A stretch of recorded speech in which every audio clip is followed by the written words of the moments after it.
మనుషులను పట్టే జాలరు. ముందు మనం అంతరంగం మారాలి, మైండ్ మారాల్సిందే. నీకు వేరే ఆప్షన్ లేదు. రక్షణ పొందిన ప్రతి ఒక్కరిలో మైండ్ మారాల్సిందే. పెళ్ళిళ్ళలో ఇంకా ఘోరంగా మన పాత మనస్తత్వం బయటపడుతుంది. కులము చూస్తారు, తర్వాత కట్నం ఆశించడం. ఇదేమి క్రైస్తవ్యమో నాకు అర్థం కాదు. నన్ను ఎవ్వరు వెంబడించకపోయినా, నన్ను ఎవరు దగ్గర రానియకపోయినా, ₹1 కానుక ఇవ్వకపోయినా నాకు ఏం పర్వాలేదు. రిక్షా దొక్కినా బ్రతుకుతాను. కానీ నేను చెప్తున్నా, ఇప్పటికీ 67 ఏళ్ల ప్రాయంలో ఇప్పటికీ ఆటో నడుపుకొని బ్రతకడానికి నేను రెడీ.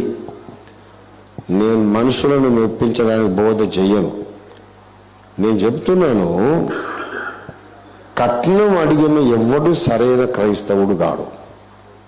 కులము నమ్మిన వాడెవ్వడు సరైన క్రైస్తవుడు కాడు. రెండు గుర్తుపెట్టుకోండి. కులము నమ్మినోడెవ్వడు సరైన క్రైస్తవుడు కాడు. ఎందుకంటే వాడు బైబిల్లోని మొదటి 2 పేజీల్లో నమ్మలేదు. బైబిల్లోని మొదటి 2 అధ్యాయాలలో ఏమనుంది? ఒక మనిషిలో నుండి మానవ జాతిని దేవుడు నిర్మించాడు. ఆ ఫస్ట్ మనిషికి లేని కులం మనకెక్కడి నుంచి వచ్చింది?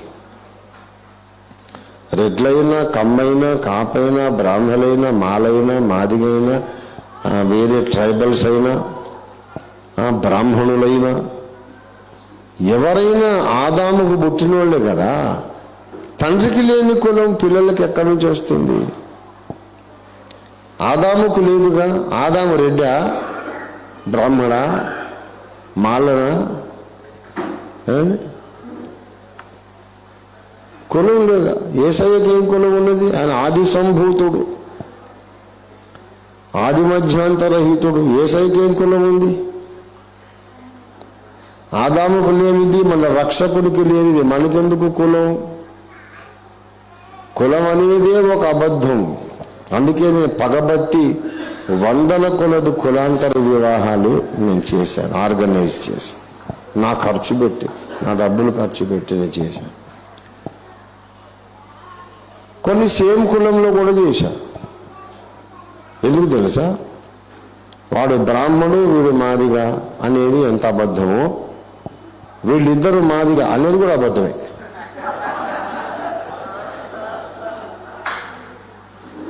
ఏమండి? వాడు రెడ్డి, ఈ అమ్మాయి ఏమో మాల అనేది ఎంత అబద్ధమో, ఇద్దరు మాల అనేది కూడా అబద్ధమే. అసలు కులమే లేదు అసలు. గనక కలిసి వచ్చినప్పుడు అనుకోకుండా అన్ని విధాల యోగ్యులు రక్షణ పొందారు. సత్య సంబంధులు, దేవునికి విధేయులు, నాకు విధేయులు, వాళ్ళు కలిసి ఒక కుటుంబంగా కట్టబడితే దేవుని పని కొరకు స్తంభంగా నిలబడతారు. కమన్ చేసేయండి. సేమ్ కులమైన మనకేం నష్టం లేదు. అసలు కులం అనేదే ఊహాజనితం, కల్పితం. ఎందుకంటే నేను ఆదికాండం మొదటి 2 అధ్యాయాలను గట్టిగా నమ్ముతున్నా. అందుకే చెబుతున్నాను, కులము నమ్మిన వాడెవ్వడు కూడా క్రైస్తవుడు కాదు. బైబిల్ నమ్మకుండా ఎవడైనా క్రైస్తవుడు కావచ్చా? చెప్పండి. బైబిల్లో నమ్మకుండా, మరి బైబిల్లోని మొదటి 2 కాగితాలను నమ్మలేదా? నువ్వు ఎట్లా క్రైస్తవుడు? ఏ విధమైన లోభమునకు ఎడమీయక జాగ్రత్త పడమన్నాడు లూకా 12వ అధ్యాయంలో. అందులో ఒక విధమైన లోభం ఏంటంటే వరకట్నం. అలా అమ్మాయి చూపిస్తే నాకు నచ్చలేదు అంటాడు. ₹1,00,00,000 కట్నం వస్తుందంటే వాడు వెంటనే, రాత్రి నాతో ప్రభువు మాట్లాడాడండి, దేవుడు బలంగా మాట్లాడాడండి. ఆమె నా పక్కటెముక, దేవుడు నా పక్కటెముకని తీశాడు. ఆమె నిన్ను వద్దన్నావు కదరా అని అంటే, నేను సరే ప్రార్థన చేసుకోలేదన్నా. ప్రార్థన చేసుకుంటే దేవుడు చూపించాడు. ఏమైనా నా పక్కటెముక, ఎందుకు ₹1,00,00,000 వస్తాయి కాబట్టి.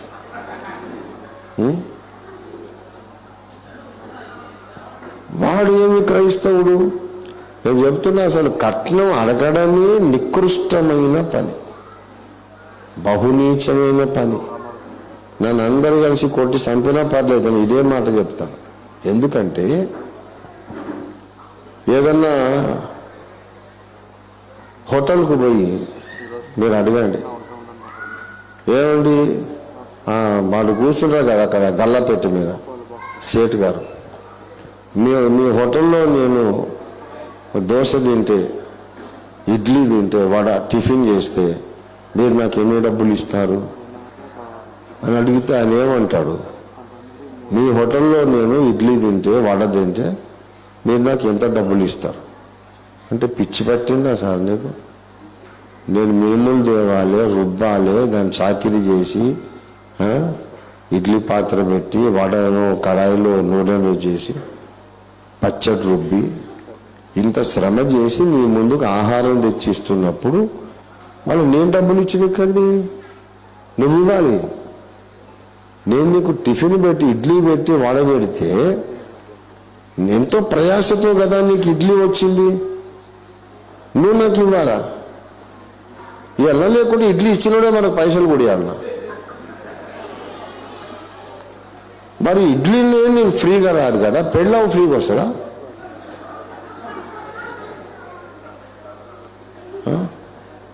ఒక అమ్మాయిని కని పెంచి ప్రయోజకురాలను చేసి దైవభక్తి, సంస్కారము, విశ్వాసము, ఇంటి పని అన్నీ నేర్పించి ఒక యోగ్యమైన భార్యగా ఒక అమ్మాయిని నీ కొరకు తయారు చేయడానికి ఎంత కష్టపడి ఉంటారు తల్లిదండ్రులు. బుద్ధి జ్ఞానం ఉన్నవాడైతే ఏమనాలంటే, మామయ్య చక్కటి అమ్మాయిని కన్నారు, పెంచారు, ఒక మంచి భార్యగా మీరు తయారు చేశారని నాకు ఇచ్చారు, చాలా ఖర్చు పెట్టి ఉంటారు మామయ్య, చాలా కష్టపడి ఉంటారు, మీకు ఎంత ఖర్చు అయిందో అంతా నేను ఇచ్చుకోలేను, కానీ మరి ఇంత మంచి భార్యను నాకు ఇచ్చినందుకు మరి ఏదో నాకు కలిగిన తృణమో పణమో ఓ 10 లక్షలు అయితే మీకు ఇచ్చుకుంటాను. ఆడు మగోడు, వాడు మగోడు, దమాకు ఉంది వానికి.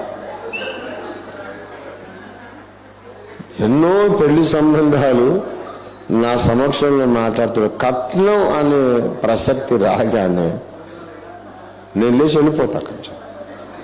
నేనుండను అక్కడ. నేను ఉండాలంటే ఈ కట్నం అనేది రావద్దు.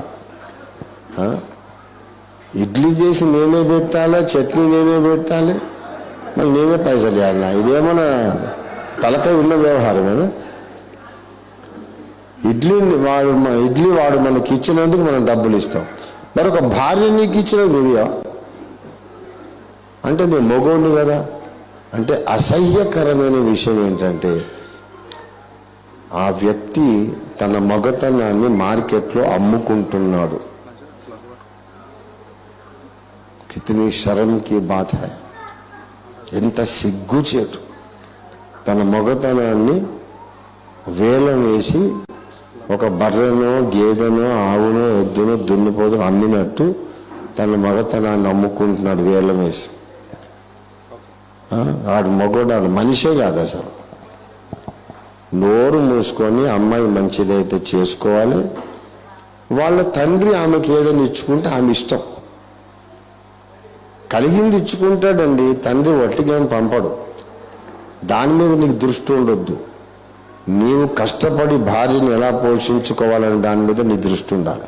దేవుని స్తోత్రం కలిగిన గాక. ఇది క్రీస్తు స్వభావము. మనందరం భార్య, యేసయ్య మన భర్త. బాగా వినండి, యేసయ్య మన భర్తే కదా, మనమందరం ఆయన భార్య కదా. ఆయనకు మనం ఎంత కట్నం ఇస్తున్నాం? మనం ఇస్తున్నామా, ఆయన మనకి ఇస్తున్నాడా? వరములు ఆయన మనకి ఇస్తున్నాడు, రక్షణ ఆయన మనకి ఇస్తున్నాడు, తన శక్తిని, తన జ్ఞానాన్ని మనకి ఇస్తున్నాడు, పరలోకంలో నిత్య స్వాస్థ్యాన్ని కూడా ఆయన ఇస్తున్నాడు. కట్నం తీసుకొని రాకుంటే నువ్వు తల్లిగారి ఇంట్లో ఉండాలి, నువ్వు రావద్దు, కట్నం వేస్తేనే రావాలా అంటారు కొంతమంది. యేసయ్య అదే మాట అన్నాడు అనుకోండి, అదే ఎత్తబడేది లేదు, ఏం లేదు. కట్నం తెస్తేనే నీ కట్నం నేను నాకు నచ్చితేనే ఎత్తపడతావు అని అంటే మన గతేంటి? మనమేమో ఖాళీ చేతులతో వెళ్ళిపోతున్న భర్త గారి దగ్గరికి, మన ఇంటి కోడలేమో లక్షలు కోట్లు దేవాలి, తీయకపోతే బ్రతుకంతా సాధించడమే. ఆమెకి ఎప్పుడైనా జబ్బు చేసి పడుకున్నా, ఏమే పెద్ద దొరసానం అనుకుంటున్నావా, ఎన్ని లక్షల కట్నం తెచ్చావు లే పని, ఇట్లాంటి సాధింపు నికృష్టుడు. మళ్ళీ అట్లాంటి వాళ్ళు మళ్ళీ అన్య భాషలు మాట్లాడతారు, ప్రార్థనలు చేస్తారు, ప్రసంగాలు చేస్తారు. బాబా చెప్పు తీసుకొని కొట్టొద్దు వాళ్ళని, చెప్పు తీసుకొని కొట్టొద్దండి, చెప్పు మురికైపోతుంది. అంత అసహ్యం నాకు. చీచే నా చెప్పు అయితే నేను ఇయ్యాను కొట్టడానికి.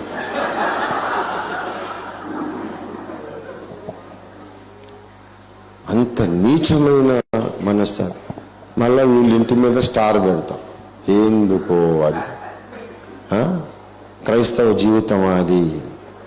నేను చెప్పేది ఏంటంటే, యేసును వెంబడించటం మనం హృదయముతో వెంబడించాలి, ఆలోచనలలో వెంబడించాలి, మన జీవిత విలువలలో వెంబడించాలి.